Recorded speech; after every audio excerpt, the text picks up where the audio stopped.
Hi, I'm Rita Wilkins, also known as the Downsizing Designer. So, thanks for joining me again this week for my 5 in 5 series, where I share 5 quick tips in just 5 minutes on decluttering and also living a more minimalist lifestyle with less. So, for those of you that are new, welcome. I'm so glad you're here, and I do hope you find this video helpful and that you'll come back again and again. And for those of you who do come back week after week, thank you so much for your support and for helping my channel grow. So, today's video is really powerful. So, letting go of sentimental clutter is hard for just about anyone, but if you're a sentimental person, it can feel almost impossible.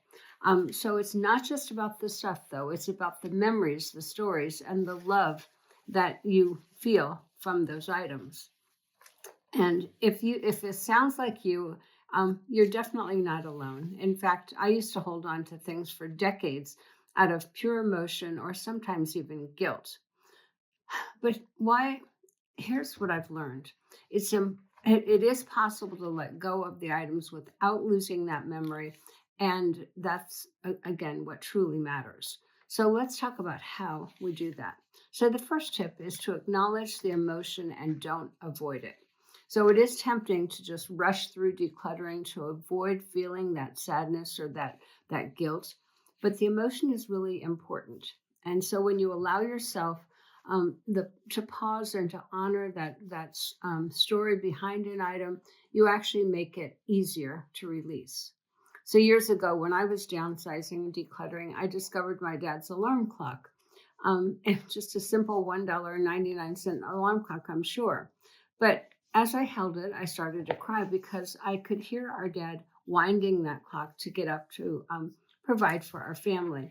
So the fact that I was able to cry helped me release it because it wasn't the clock, it was that memory. So I knew I didn't want the clock, but the memory was priceless. So I took a few minutes to just feel that sadness and also gratitude for my dad for what he was doing. And that made it so much easier to let go. So if this sounds like you, say out loud what that item meant to you, then say thank you, then allow yourself to let it go. This small moment of closure is one of the most powerful things that you can do to let go of the sentimental items and have no regret. My second tip today is keep one item to represent the many.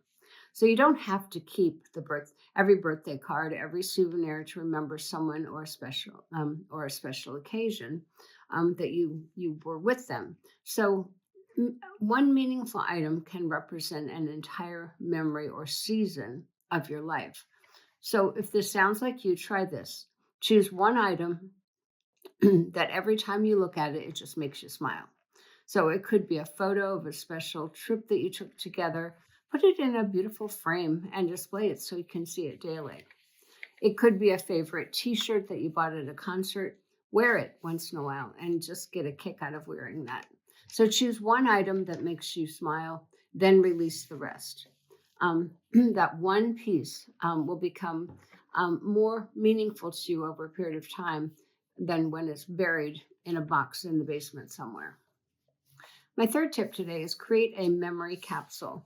So sentimental clutter often builds up because we haven't given ourselves permission to set boundaries around how much we can keep.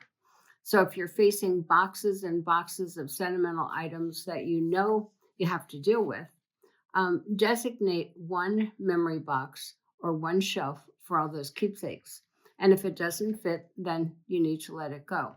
Give yourself permission to set boundaries on just how much what you're keeping. And this helps you honor your memories while also respecting yourself because it's not going to overtake your home.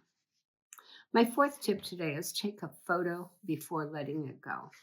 Sometimes we're afraid that we're going to forget what that loved one looked like. We're going to forget those special celebrations or those special moments in our lives. But you don't need to keep those items. Just remember that feeling. So thank goodness for our cell phones. So just try this. Take a photo of that item. Write a short note about it, what it meant to you. And now you have preserved that memory without the physical item itself taking up space in your home. And my last tip today is focus on the life that you are creating.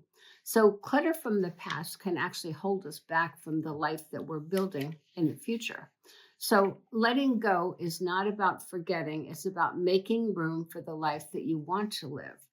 So, if you struggle with letting go of sentimental items from that past, try this. Every time you let go of something sentimental, visualize what you're inviting in. You're inviting in more peace, more freedom, more space for new memories. So, sentimental people don't have to change who they are to embrace minimalism and living with less. You just need to take a more gentle, more compassionate approach to letting go of those sentimental items, one that honors your heart while also honoring your home and also your own respect for yourself. And if you'd like more support, check out my emotional clutter workbook in the link below. It walks you through the emotions behind letting go, and it's available for just $2.99 in that link. So thanks for watching today. Please don't forget to like, to comment, and also to share this with others that might need it, and also to subscribe to my channel. I'll see you next week. And until then, just keep living with less and enjoying it more.